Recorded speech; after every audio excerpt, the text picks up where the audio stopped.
Bueno, buenas noches. Buenas noches. Inicialmente agradecer a las autoridades de la Asociación Mexicana de Medicina Crítica y Terapia Intensiva, particularmente el doctor Raúl Carrillo Ester y el doctor Asís Cuya Gómez, muy apreciados amigos nuestros, y que han tenido una trayectoria muy interesante dentro de su gestión de esta mesa directiva, que ha resultado muy imaginativa y muy creativa.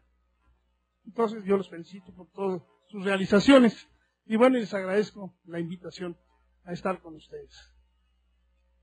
Este tema reviste para mí una ambivalencia desde el punto de vista emocional. Por un lado, representa algunos de los éxitos de la medicina crítica, que es la reanimación del enfermo, tanto de eventos cardiológicos, hemodinámicos severos, como de procesos neurológicos importantes. Pero por otro lado, también representa el límite que no hemos podido franquear en algunos de esos casos y que tiene como remanente la situación de la que hoy vamos a platicar, que es el estado vegetativo permanente o persistente. Entonces,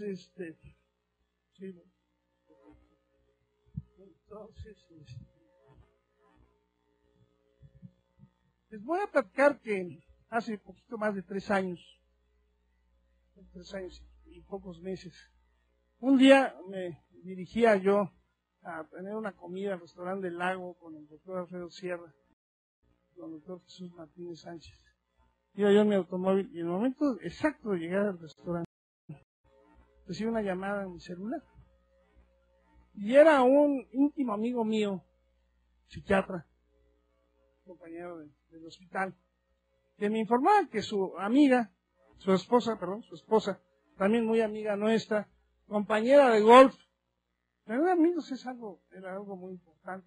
Pero tener amigos que sean compañeros de golf es todavía más importante. No hay muchos, son muy pocos. Entonces hay que cuidarlos mucho. Y entonces me dijo que su esposa acaba de tener un problema que parecía ser neurológico severo y que en ese momento se trasladaba al hospital. Entonces yo ni siquiera me frené, nomás me di la vuelta en mi coche. Por supuesto, llegué en 2 minutos, el restaurante del Agua, al museo está a menos de 2 minutos. Y llegué y al poquito tiempo llegó la enferma. Y entonces les voy a contar qué pasó con ella. Entonces es una mujer de 57 años, que no tiene antecedentes familiares de importancia, desde el punto de vista de los antecedentes no patológicos, originaria, entonces originaria y residente del DF, casada, como les decía, católica, psicóloga, no sé si esto tenga importancia en los antecedentes, pero fumaba muchísimo, desde la juventud, tenía alcoholismo de tipo social, y bueno, tomaba benzodiazepinas como casi todo el mundo hoy en día. De sus antecedentes ginecostétricos, gesta 1 para 1, cesárea 0 y aborto 0, y antecedentes sin importancia para el padecimiento actual. Entonces, como les decía, ese día, el 31 de enero, empezó súbitamente con un cuadro caracterizado por cefalea intensa, pérdida del estado de alerta por tiempo no especificado, crisis convulsivas tónico-clónicas generalizadas y relajación de esfínteres. Entonces el doctor hábilmente, el psiquiatra, pidió una ambulancia y la llevó. Y de esas cosas que en esta ciudad es imposible trasladarse, resultó que era un día maravilloso de tránsito. Entonces se pudo desplazar rapidísimamente, de tal manera que aquellos que viven en las arboledas pudieron llegar al museo en menos de 20 minutos. Entonces, cuando llegamos, inmediatamente la exploramos. Bueno, nos encontramos que tenía un Glasgow de 8, con midriasis bilateral, arreflexia, con datos de deceleración y un Babinski bilateral. Obviamente, simplemente por este Glasgow, se procedió a la intubación orotraqueal. Y de inmediato, también, todo se coincidió. De inmediato estaba el departamento de imagenología, estaba vacío, cosa rara, en nuestro hospital. Entonces la llevamos a tomografía, se le hizo una tomografía y vean ustedes lo que nos encontramos. Nos encontramos con un hematoma intraparenquimatoso frontal y una gran hemorragia intraventricular lateral derecha. Entonces, aquí la ven todavía un poco más, se ve más en con estas imágenes, no se las mostré al psiquiatra. ¿Qué hace? Y él me dijo, ¿tú qué opinas? Yo no puedo tomar una decisión de estas. Ya el neurocirujano la ha parado ahí con nosotros, viendo los estudios. No puedo tomar una decisión, yo no voy a gozar de las ventajas ni voy a padecer las consecuencias. Tú digo, ¿qué hacemos? Y entonces el cuento es que la enferma ingresó al quirófano con menos de 2 horas. Ese fue un argumento importante a la toma de la decisión. Ya saben que el tiempo es importante en estos casos. Y bueno, aquí el hecho que se operó antes de 2 horas de iniciado el cuadro. Y pensamos que eso podría aumentar sus posibilidades de éxito. Entonces, aquí está, se hizo la craniotomía, el drenaje tanto del hematoma frontal como del occipital derecho, hizo la ventriculostomía y hubo un sangrado más o menos importante. Pero ya llegó a la unidad sin reflejos de tallo, con datos de descerebración, pupilas vidriáticas y con la adecuada respuesta a la luz. Algo de hipertensión arterial. Obviamente se empezó la sedación, con tanto con propofol y fentanil, y se inició ventilación mecánica. Al segundo día de evolución se le hizo una nueva tomografía. Y entonces observen ustedes que ya aquí, ya están vaciados los hematomas, los dos que veíamos, se ven los drenajes en ambos lados, y lo único que se ve es un gran edema, casi no vemos las circunvoluciones. Y bueno, pues entonces la tomografía se reportó como sin datos de hematoma, con importante edema, ya estaba manteniendo con noradrenalina en infusión, que se suspendió al 6º día sin complicaciones. Y al 5º día, había una hemorragia subaracnoidea moderada residual en la línea interhemisférica, cambios postquirúrgicos en relación a trépanos en la región corneal y parietal derecha, las ondas de derivación tanto occipital como interhemisférica. Vean ustedes las imágenes, ya habíamos hablado, lo que hablábamos del importante edema, ¿no? Hay un poco de neumoencéfalo residual. En el día 10º se le colocó un nuevo catéter, tenía alguno anterior, y entonces, bueno, tuvimos la complicación, ven ustedes aquí que hay un neumotórax, ahí lo ven, ese es el pulmón, como está colapsado. Entonces, bueno, se le colocó un minisello y entonces se resolvió el problema. Ven, ya expandido el pulmón. Ven allá, expandido el pulmón. Y se inició ya la ventilación mecánica en modo controlado por volumen y el día 11 ya se egresó de la unidad. Un nuevo electro de control tomado al día siguiente, reportó bajo voltaje, entonces se observan en todas las derivaciones, generalizado, con predominio de ritmos lentos en todas las derivaciones. Y posteriormente presentó un evento, ya estando en grados intermedios, un evento de broncoespasmo que no se dio con el manejo convencional, por lo que reingresó a la unidad de terapia intensiva. Se le hizo una angiografía cerebral y se descubrió al villano. Aquí tienen ustedes el villano, un aneurisma que estaba en la arteria pericallosa y la callosa marginal. Este fue el responsable de la tragedia.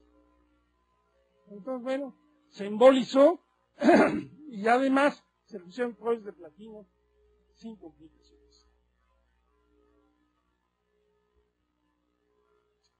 A los pocos días presentó un evento de aumento de volumen en el miembro pélvico izquierdo, entonces se ve una trombosis y entonces se le colocó un filtro en vena cava porque no era fácil manejar los anticoagulantes en un paciente que había tenido una hemorragia tan importante. Entonces colocó el filtro en la vena cava y se egresó a piso a cargo de medicina interna. En piso, ya fíjense, ya estamos hablando acá de junio. ¿Se acuerdan que la historia empezó prácticamente en febrero? Fue el 31 de enero, ya estamos en junio. Y entonces tomó un nuevo estudio de control. Y entonces ven ya cambios postquirúrgicos en la región frontal izquierda, la que habíamos dicho, y la occipital derecha, con zonas de encefalomalacia bilateral y occipito parietal derecho, con relación al drenaje de los hematomas. En los ventrículos laterales, aquí los ven, discretamente dilatados, sin ninguna otra alteración. Se le tomó un SPECT, una tomografía computada por emisión de fotón simple, y entonces observan ustedes aquí el grado de destrucción del encéfalo. Fíjense ustedes que aquí no se ve nada, aquí no hay nada. Todo eso es destrucción de tejido cerebral. En cambio, lo que son las estructuras de tallo, los ven muy bien, vean cómo está brilla el tallo. El tallo cerebral está perfectamente controlado, y eso es lo que explicaba que estuviera bien desde el punto de vista de sus funciones vitales. Aquí tienen otras vistas laterales, lo que estamos haciendo, vean aquí esto. Prácticamente no hay nada, ¿no? Vean.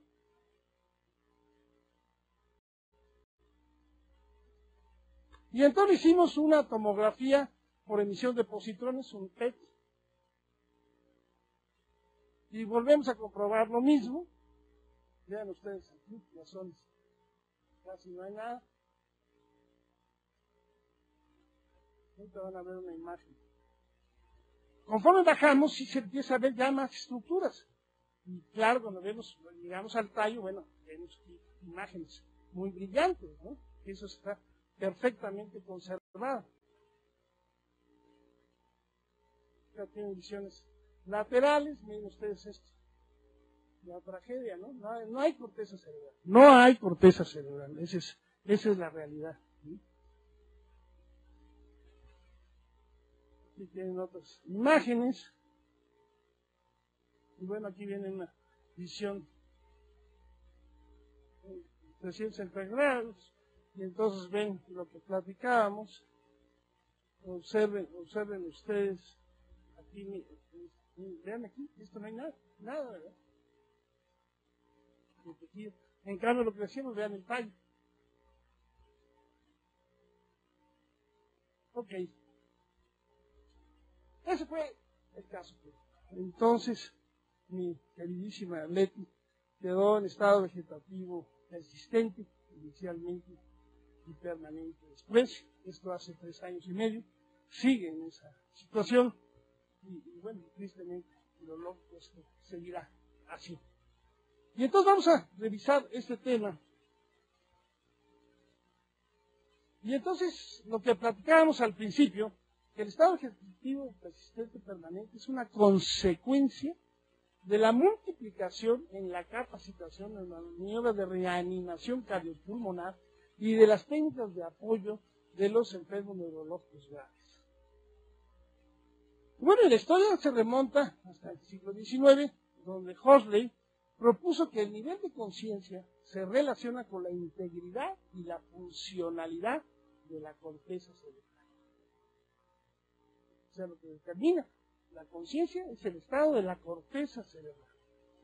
Posteriormente, en 1950, Magnum y Bremer demostraron que el sistema reticular activador ascendente, ahí, exactamente ahí, reside el sistema de alerta y del despertar. En 1972, Brian Jennings y Fred Plummer describieron el estado vegetativo persistente. O sea, este estado fue descrito ya hace 26 años. 36 años.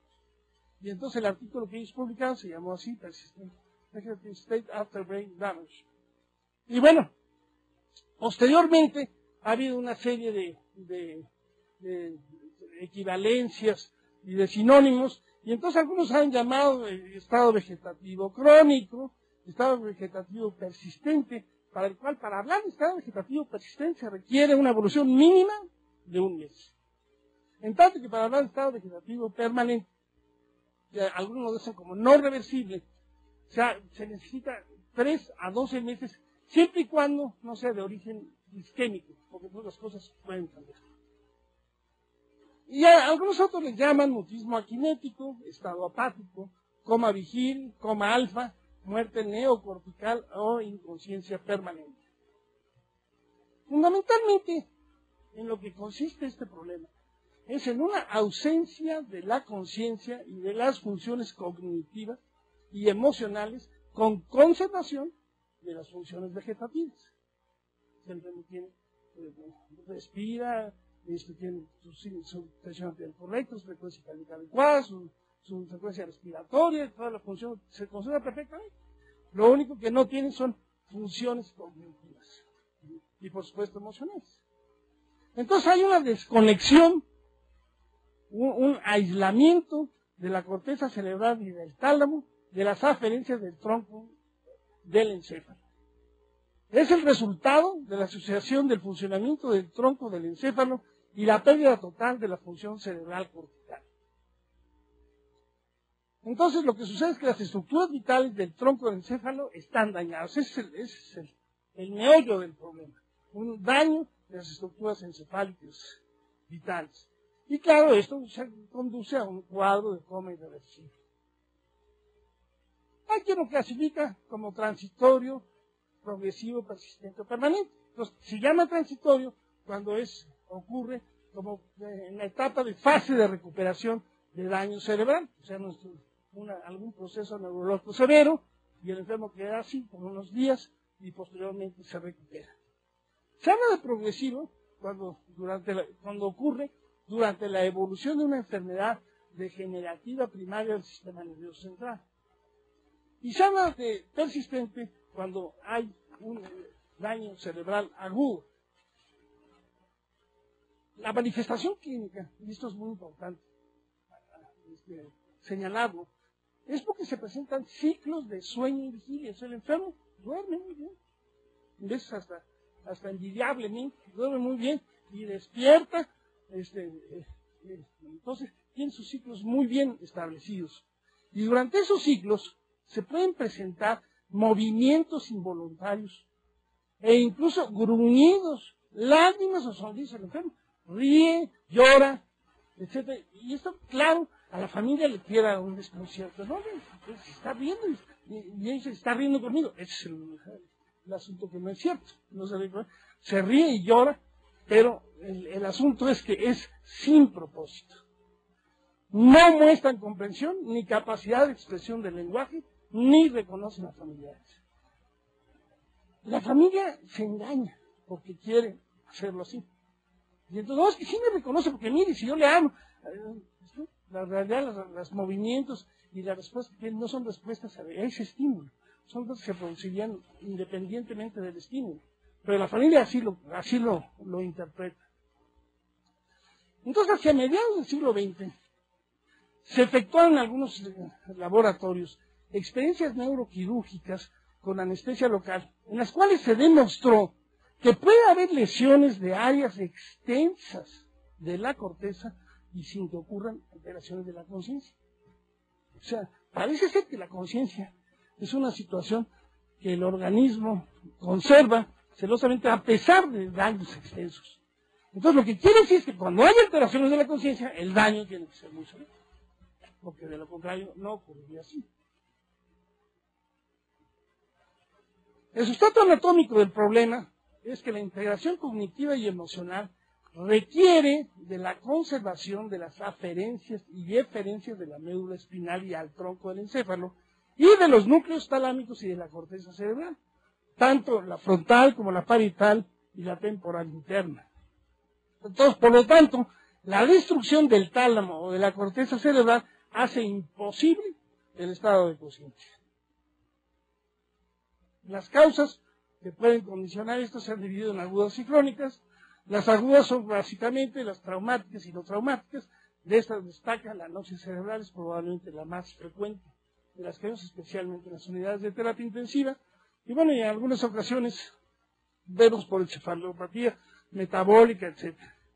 En tanto que las crónicas las vemos en las enfermedades degenerativas del sistema nervioso central, o bien a procesos o malformaciones encefálicas.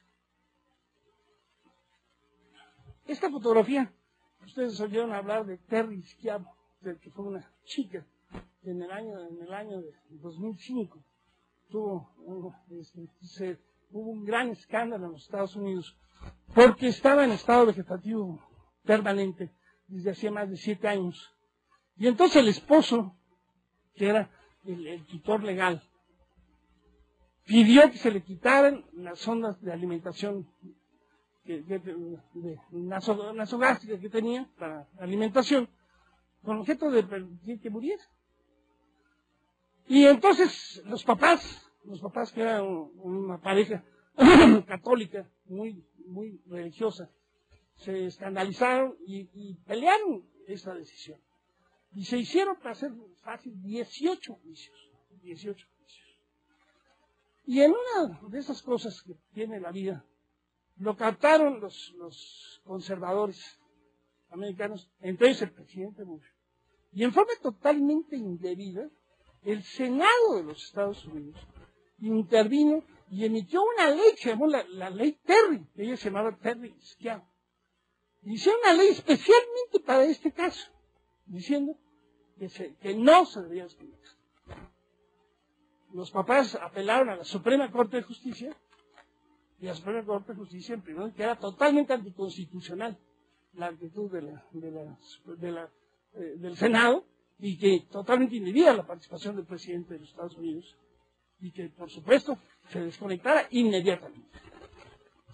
Inmediata y definitivamente. Se hizo una apelación, se desechó la apelación, y se procedió a la desconexión. Entonces, ese fue un caso muy sonado, porque le estoy diciendo demuestra lo que es el involucramiento de la política dentro de los problemas éticos y médicos. Entonces, el estado vegetativo representa un daño cerebral grave en el que las funciones vegetativas, los ciclos de sueño y vigilia de los que hablábamos, el control autonómico y de la ventilación, están conservados. Pero la conciencia, las funciones cognitivas y las emociones están abolidas. Entonces, la isquemia cerebral global causa ausencia de perfusión cerebral, anoxia cerebral y muerte cerebral. La semana pasada tuvimos un pobre policía que tuvo un accidente y entonces lo teníamos con presión intracraneal, y tenía 115 de presión intracraneal y 112 de presión arterial media. ¿Y es que es presión de arterial? Entonces, claro, sí nos puede documentar esto, hacer los estudios y proceder a pedir la donación de órganos. Él no tenía, por supuesto, desde muerte cerebral, como pudimos documentarlo con el resto de los estudios. Pero bueno, el problema era obviamente una isquemia global severa. Entonces, cuando la presión de perfusión, que es de lo que estamos hablando ahorita, cae por debajo de un punto crítico, son 45 minutos de mercurio, entonces se produce ausencia de perfusión cerebral. Y por tanto, un aspecto clave en el estado vegetativo persistente es la conservación relativa de las estructuras del tronco del encéfalo. O sea, igual se las mostré en los otros estudios, como se veían muy claramente esas estructuras del tronco. Entonces, por tanto, el control de la ventilación y de las respuestas autonómicas precisan de la integridad de los núcleos dorsales y de la sustancia reticular ventrodorsal del bulbo. El mantenimiento de los ciclos de sueño-vigilia requiere la conservación de los núcleos colinéticos, noradrenérgicos y serotoninérgicos y del mesencéfalo y de la protuberancia. Entonces, una cosa que nos debe quedar claro es que el diagnóstico del estado vegetativo es clínico. No, los estudios que pasamos aquí nos sirven mucho para fundamentar el daño anatómico que existe. Pero el estudio no permite decir cuál es el estado funcional del enfermo. El diagnóstico es eminentemente clínico y no precisa, por tanto, de ninguna explicación complementaria. Basta que los datos que yo recabé como clínico para fundamentar ese diagnóstico. Entonces, el diagnóstico debe ser establecido por un médico que, en virtud de su formación y experiencia, sea competente en la valoración de la función neurológica.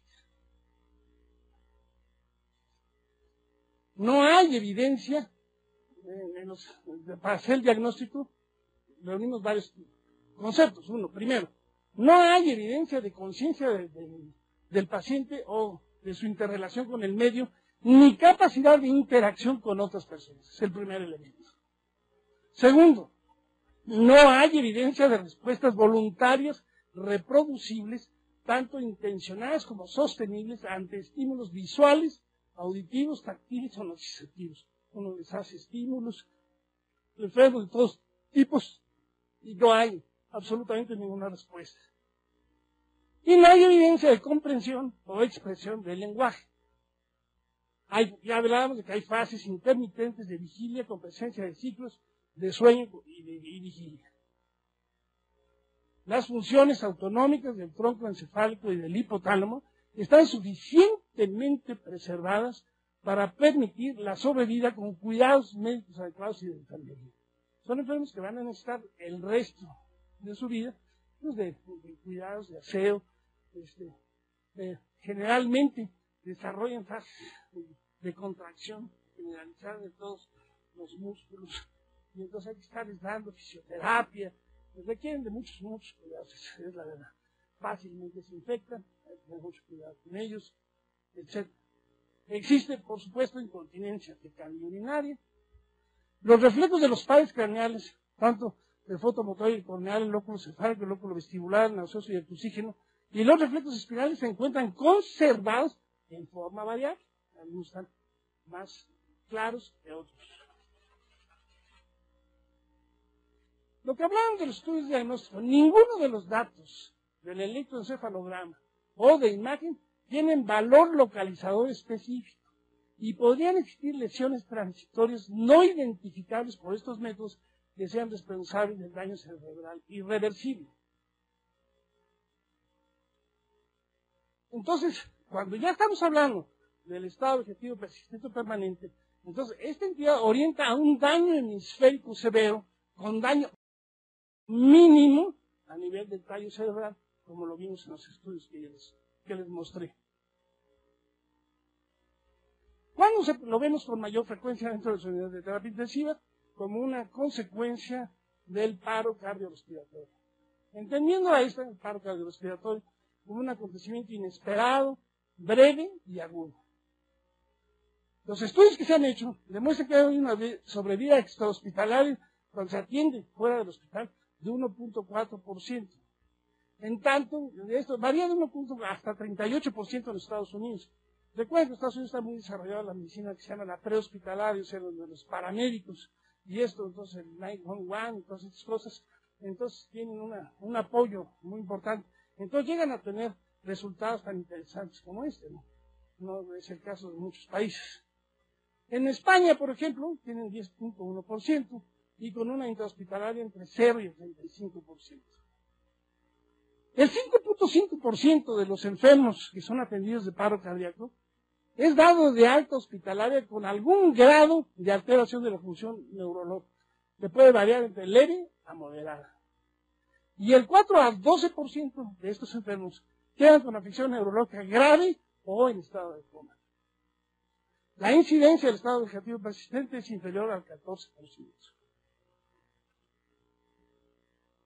De hecho, en este caso, de esta muchacha Terry Schiavo, que les comenté el caso cuando se hizo este escandalazo, había en ese momento, se documentó, y había en ese momento 3.500 americanos en estado vegetativo persistente. ¿Por qué? Con ese caso se hizo tanto ruido y todos los demás no. Y bueno, nada más para comentarles, finalmente esta chica murió, se le hizo la autopsia, y el cerebro, el encéfalo completo pesó 615 gramos. O sea, menos de la mitad del peso normal, de ese grado de atrofia que tenía. Bueno, ¿qué se debe hacer con los enfermos cuando desarrollan un problema de este tipo? Desde luego, inicialmente hay que apoyar al paciente, se debe apoyar a la familia y a los profesionales encargados del paciente. No existe un test definitivo para evaluar el estado de conciencia del enfermo. Y bueno, puede o no tener preservados los reflejos primarios de orientación visual o auditiva. Esta cara de este individuo refleja la realidad de la tragedia que vive la familia, ¿no? Es una situación verdaderamente muy difícil. Entonces hay un impacto severo en el ámbito familiar. Toda la familia se involucra en este problema, afecta a todo el mundo. Y esto en veces condiciona que existan situaciones de agresión inesperada. La familia se pone agresiva, ¿no? Como si lo quisiera culpar de las situaciones que ocurrieron. Piensa que a lo mejor se hizo algo mal y que eso condujo a la situación actual. Entonces no es un manejo sencillo de la familia en estos aspectos.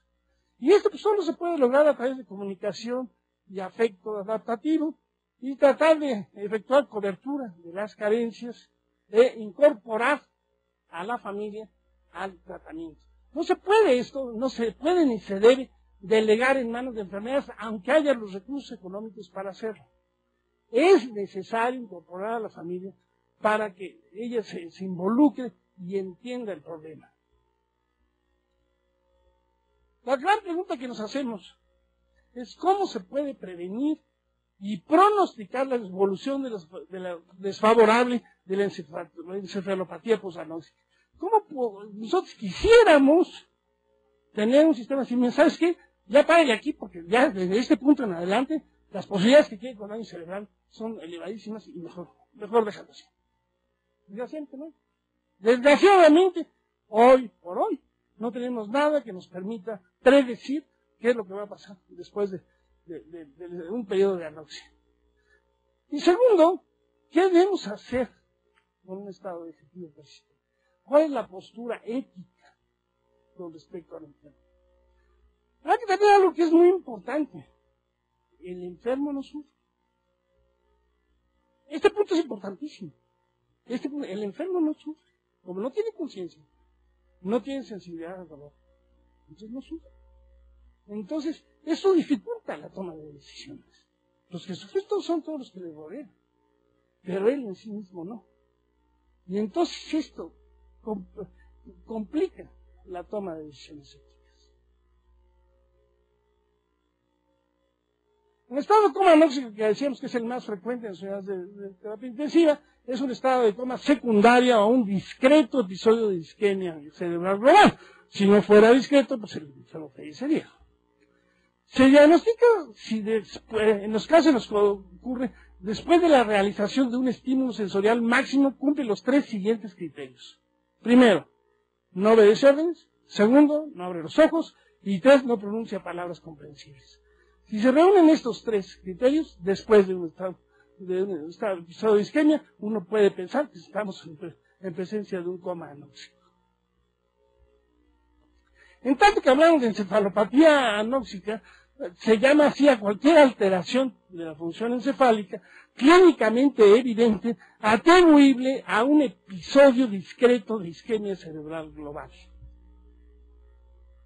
Y se habla de estado de mínima conciencia cuando hay una alteración severa de la conciencia, pero hay evidencias mínimas de reconocimiento, tanto de sí mismo como con el medio, y en el cual el enfermo obedece órdenes sencillas. Mata la mano, aprieta, esto, lo otro. Cuando hay respuesta verbal o bien gestual, y todavía mejor, cuando hay verbalización inteligible. Y cuando los episodios de risa o llanto, que decíamos que se presentan, pero aquí son adecuados, o sea, corresponden a un estímulo real. Llora porque lo dañaron, o ríe porque le hicieron algo agradable. Cuando hay búsqueda, localización o seguimiento o alcance de objetos. Hay tacto, sujeción de otros objetos, y hay movimientos de seguimiento, tanto visual o de fijación de la vista sostenida por algunos segundos. En tanto que el estado vegetativo Es una condición clínica de completa inconsciencia, ausencia de reconocimiento de sí mismo y del medio, acompañada de la presencia de ciclos de sueño y vigilia, con preservación parcial o completa de las funciones autonómicas del tronco encefálico y del hipotálamo. En estado vegetativo persistente, hablamos de cuando se encuentra presente, perdón, por algunas semanas o por lo menos un mes, dependiendo de la causa, después del episodio lesivo. Es un diagnóstico que se hace claramente cuando se reúnen estos requisitos que ya señalamos. En tanto que el estado vegetativo permanente implica una situación irreversible, que está basado en probabilidades y no en certezas. Y en realidad no es un pronóstico, no es un diagnóstico, es un pronóstico. Y es importante porque tiene validez legal. Entonces, es importante qué es lo que uno va a comer. Porque tiene... Esto lo vieron hace unas semanas, salió hace un par de semanas.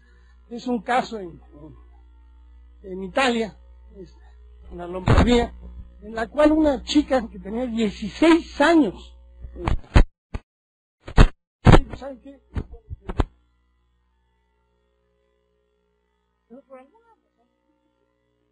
Pero por alguna razón él insistía en ingresar a un hospital y caía en el hospital. Pero claro, no la podemos admitir en el hospital. Si la admitimos en el hospital, tendríamos que hacer una serie de cosas y entre ellos se le admitían. Y tal vez no solo por la noticia oral, sino tal vez una política de plan. Entonces, no la sé.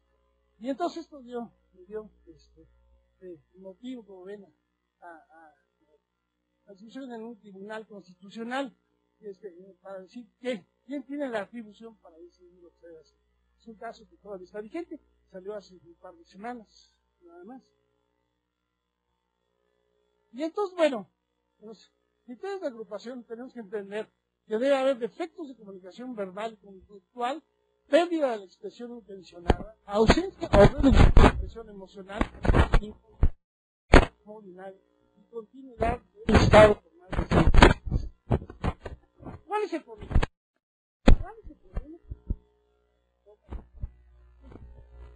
Algunos han recuperado su conciencia y parcialmente funciones neurológicas después de años de haberlos considerado recuperados. No puede hacer. ¿Qué va a pasar?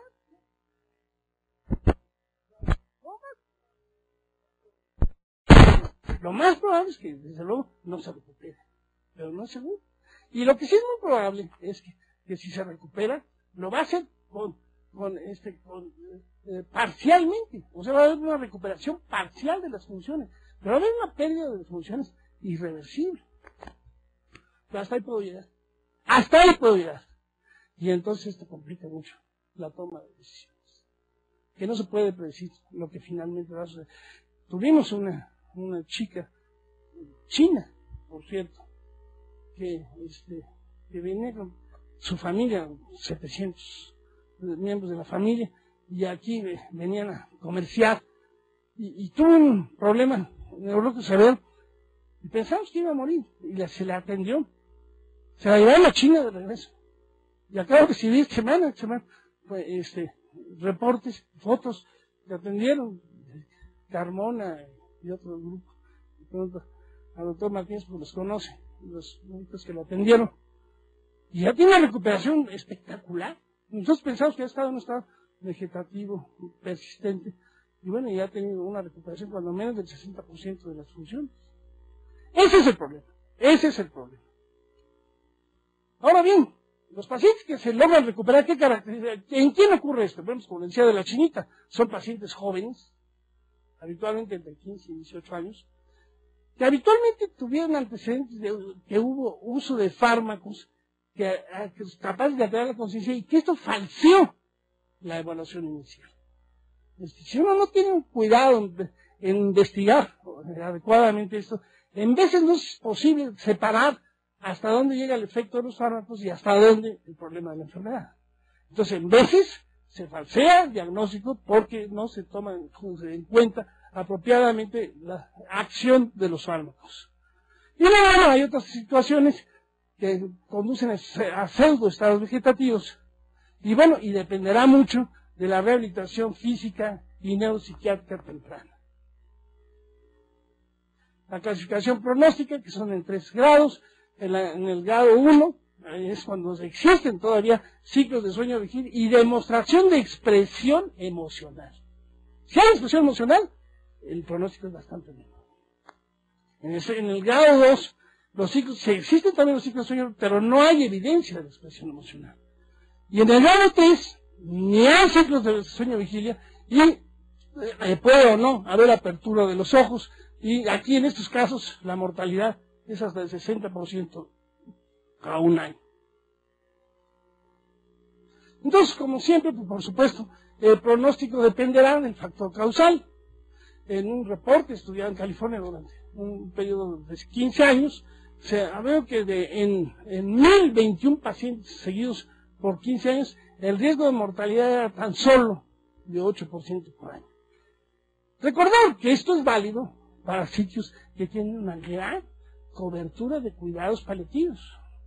O sea, en estos sitios, bueno, hay clínicas, hay sistemas, etcétera, que cuidan mucho a los enfermos y entonces los enfermos tienen menos mortalidad que en los países donde esto no puede ser posible. ¿Qué tenemos que hacer desde el punto de vista ético? Primero, proporcionar a la familia información extensa sobre qué es el estado vegetativo y las estructuras cerebrales dañadas. Con el caso de mi amiga, yo lo que hice fue juntar a su marido y a sus 2 hijos, y entonces les di artículos, y que tomen esto, les repartí artículos, y nos vemos aquí en una semana, vayan, estudienlos, en una semana, los discutimos, y entonces ya, a ver qué entendiste tú, y no, tú no has entendido, tienes que volver a estudiar, sí, ¿ves? Hasta que estuve seguro que habían entendido bien de qué se trataba y qué es lo que había que hacer. Esto me facilitó enormemente el manejo de la familia. Y luego hay que asegurarse de que la familia sea consciente de cuál es el pronóstico una vez que se ha identificado la causa del estado vegetativo y cuál es la calidad actual y la esperada, la calidad de vida que se puede esperar del enfermo. Y por supuesto hacer una descripción detallada de la asistencia que requiere por parte del personal médico, paramédico y del propio familiar. ¿Qué es lo que van a tener que hacer con ella? Por un plazo muy largo, para que la familia se organice de forma que pueda llevar a cabo todas esas funciones, que son muchas y complejas. Por otro lado, describir a la familia con palabras claras, no científicas, el estado clínico del enfermo, hacer una estimación, fíjense que esto es importante, de los gastos que va a implicar el sostenimiento del enfermo, tanto en el hospital como en el domicilio, a fin de que no se provoque una catástrofe económica familiar. Y establecer un programa de entrenamiento que requiere el personal que se hará cargo del enfermo. Bueno, el problema radica en que solo los intensivistas y especialistas en neurociencias conocen tanto la definición como la terminología y los dilemas. El médico general está totalmente ajeno a este problema, no nos puede dar ayuda. Solo son el especialista en medicina intensiva y en neurociencias. Y yo, que hice una investigación, demostró que el 35% de los médicos conocen el problema, pero solo el 19% lo manejan. Muchos intensivistas conocen y no manejan el estado vegetativo, por muchas razones. Entonces, fíjense que hubo una reunión, esto es muy interesante, en Washington, una reunión médica, y aprovechando la reunión, se hizo una encuesta. Y entonces habían asistido a esa reunión 640 médicos de diferentes niveles de atención, que tenían una edad media de 46 años, y se les preguntó, en forma anónima, esto es lo importante, en forma anónima, cuál sería su postura respecto al retiro de todo apoyo en los enfermos graves, fatales o de poca recuperación. Y lo que es que el 95% decidió el retiro total. Hecho así, anónimamente en una encuesta. Cuando lo ven en la vida real, no es así. La conducta es muy diferente, por muchas razones. Miedo a consecuencias legales, a adoptar la postura ante la familia, etcétera, etcétera. Pero esto también depende de cuestiones culturales, porque cuando se hizo la misma investigación con los métodos japoneses, solo el 40% aceptaría el retiro y solo el 31% aceptaría el no antibióticos. Porque es una postura que se puede tomar. Bueno, ok, vamos a atenderla, pero no vamos a si se infecta, lo dejamos. Es una postura que algunos adoptan. Entonces, pues el japonés dice, no señor, hay que seguir y si se infecta hay que dar antibióticos y todo lo que sea necesario. Por otro lado, ¿se acuerdan ustedes que Cuba tenía un estupendísimo centro de rehabilitación neurológica? Tenía, porque luego con las catástrofes económicas ya se escaparon y quedan como dos del personal original. Entonces tenía una instalación que se llamaba Centro Internacional de Restauración Neurológica, que estaba cerca de La Habana. Y entonces tenían resultados muy espectaculares, muy espectaculares. Y entonces decían, no señores, hay que agotar todas las opciones de rehabilitación y ante la más mínima mejoría, no proceder a retiro. Entonces, ¿cuál es la realidad? Que aunque solo por excepción el intensivista participa en la toma de decisiones sobre la postura terapéutica a largo plazo, debe estar capacitado para brindar consejo y orientación. Muy pocas veces nosotros tomamos la decisión porque habitualmente es el médico tratante el que decide el qué y el cómo tratar a la familia. Entonces el intensivista pocas veces, pero sobre todo en aquellas unidades donde el intensivista tiene una imagen muy bien definida de apoyo a los médicos tratantes, se le invita a participar y entonces ahí es donde debe estar capacitado para brindar consejo y orientación. Bueno, y entonces termino como empecé, agradeciendo la invitación a ustedes, su paciencia, y bueno, invitándolos a profundizar en este tema que en verdad es muy interesante. Muchas gracias.